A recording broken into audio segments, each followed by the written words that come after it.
here in Bunnings. I am shopping this very big plywood. I saw plywood. Yeah.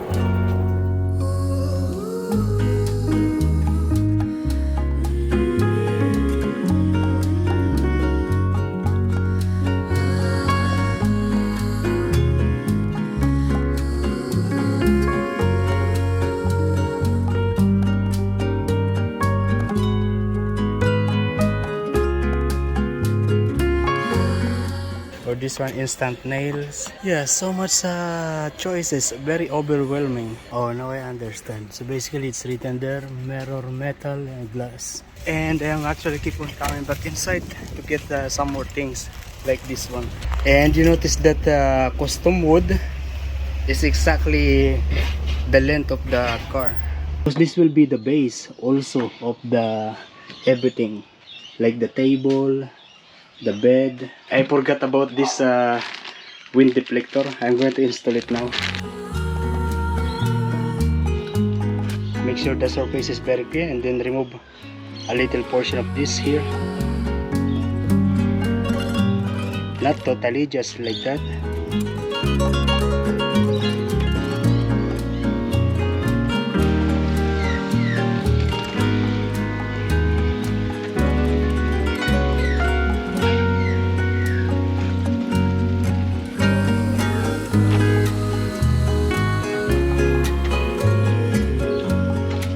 And that is how it is now. And then I'm going to do the same on the other side. Oh, look at this. It's very dirty. I mean, a lot of sand. Dun dun dun dun.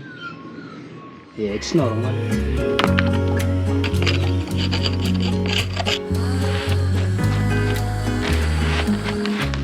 So this is the underlay that I'm going to put after this floor.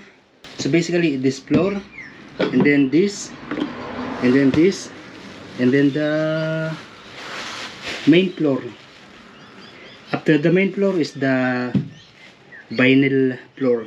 It is again a lot of sand because of the people who work on the windows. I can see some small metal sharpener actually coming from this.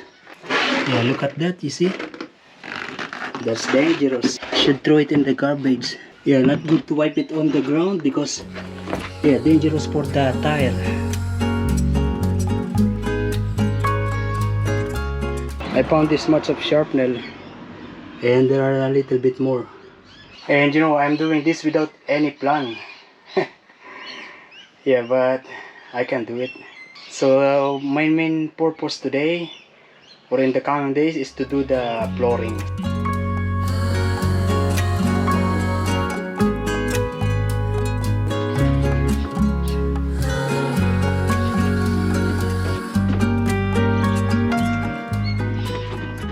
On this side there is this a little bit of this. I need to cut this line. Also I need to cut that line so that I can push it a little bit more here. I actually don't have a regular saw.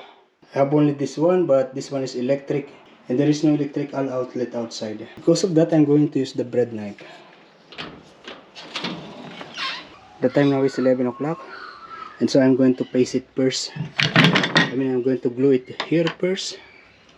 This is my very first time to use this. I asked the sales lady which one is the right one.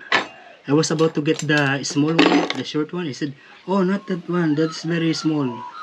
Oh, but how to put this? I know that this one should go inside here, but how to remove this? Just pull it this way. Now I understand. Okay, now it's tight. You then need to cut this and put this.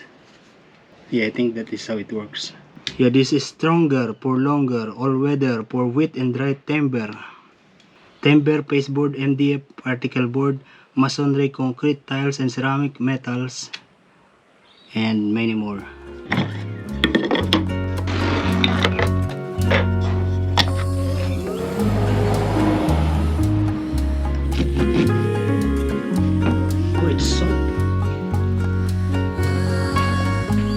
I wasn't expecting this to be very soft.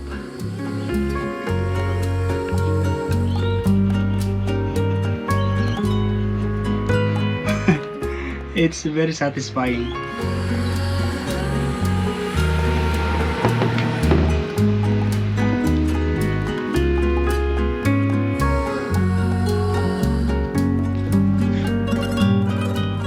And that's what I'm going to do with everything.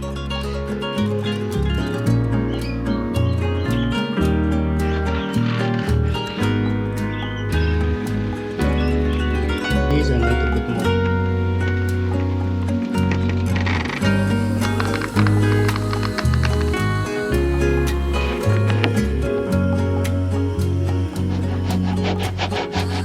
If my landlord see me using the bread knife, he'll give me shit. He'll tell me, why don't you ask? Yeah, but he's not around. Oh no, I'll bring it inside. Even if it is heavy, it will take time if I keep on using this knife. Ah, just now I learned. Yeah, it says about 24 hours. Yeah, I don't have any clump. So I'll just leave it first like that for 20 until tomorrow. I already cut the this thing. We'll continue this tomorrow. Yeah, it is now 5 minutes to 12 o'clock. It's just the right time. I will have a 1 hour rest, and then 1 o'clock I'll take a shower and go to work. Good morning, guys. It is now 6:18, and I'm going outside to continue doing my bun conversion. I'll be having this coffee while doing that. It is not yet 24 hours, and when I check, this is actually not hard yet. Yeah, still touchable and still pressable. So it's not totally set, but it's not moving anymore. Yeah, because the 24 hours is later at 12 o'clock. The time now is still 6 o'clock. So what I'm planning to do is to put this first. This foil board. The problem is I don't have foil board spacer. So basically, you put this onto the wall, but not directly. It should be with some kind of spacer. And yesterday when I went to Bunnings, they don't have the foil board spacer. And so I'm going back there to find for alternatives. I also check in other Bunnings, in the nearby Bunnings, in other town, but they don't have also, no stock. So alternative is the best option. Okay, we are back here in Bunnings. Yeah, already some shoppers here. Most of the shoppers are tradies. Yeah, I really enjoy walking here. There are so many choices, and there are things that I see for the first time, and that is really what I like. Like I am exploring things, you know. And this is what I'm going to buy. Actually, just this, the small one. Oh no, the medium. It's $8.12.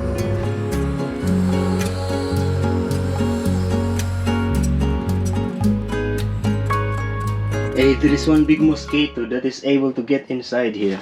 You know, this installation that I am doing, I am basically, of course, trying to make it cooler inside here when it is hot outside. Yeah, so the heat will not get inside. I do want to put something like a wool or like a cotton inside as insulation, because through time it goes down. Yeah, with all the vibration of the car, all those wool will go down. And I'm actually going to do it here in Bunnings. So because maybe I need something more, and so I will need to go back. So I'm just going to cut it.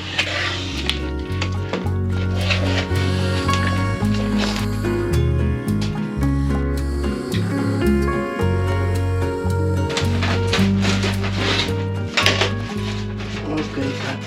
So this reflective foil or reflective film will be facing to the outside, because this one is against the heat, so it prevents heat going inside.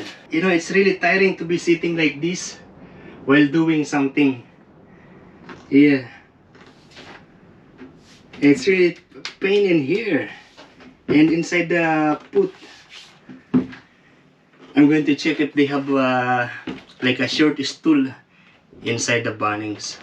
Also, I'm going to buy yeah, hot dog. Yeah, they have sausage something in white bread.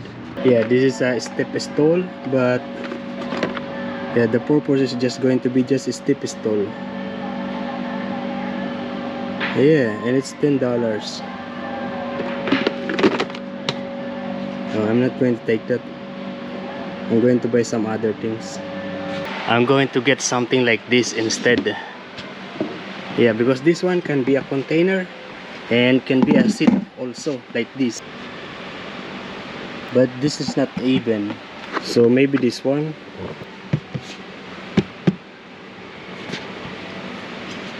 Yeah, I prefer this one. This is just $6.50. I think they are not ready with the sausages. And look at that, there is a Suzuki Jimny that parked next to my car. Yeah, I miss my Jimny. Yeah, this Jimny is very small.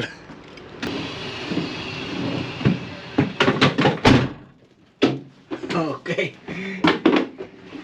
we are back, and this is what I'm going to do. I'll sit here and do this. So I just put adhesive tape here and also around here.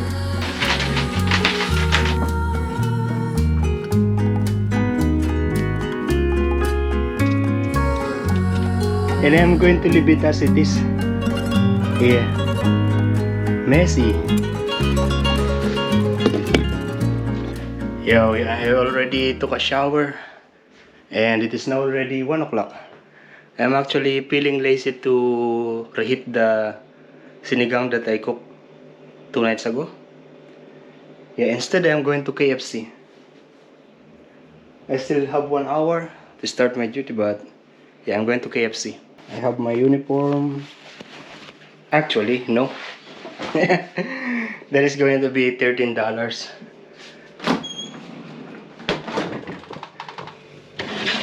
I'm going to microwave some of this with rice. And I'm going to leave some for my dinner. And this will be enough for my dinner. Good morning, guys. Yeah, we are back. Hey, good morning. It is now already 6:30. I have my coffee here. One thing I noticed is that this one is now very hard. I cannot remove it by hand. But for sure, if I force it with something else, it's going to be broken. And it still actually can be pushed by the nail. Yeah, it is still leaving the mark. I'm still going to do the insulation instead of the floor. Most of what I am going to do is just this. Yeah, putting this tape in between the gap. Yeah, to cover the gap. Already finished on the other side. I need to move the car because it's very hot there. Okay, so I am happy with this. I already put this foil thing to cover between the gap, all of them. So basically that's the first layer of insulation. Yeah, so what I'm going to do is to clean this, and I'm going to use this basket, this box, to collect all the garbage.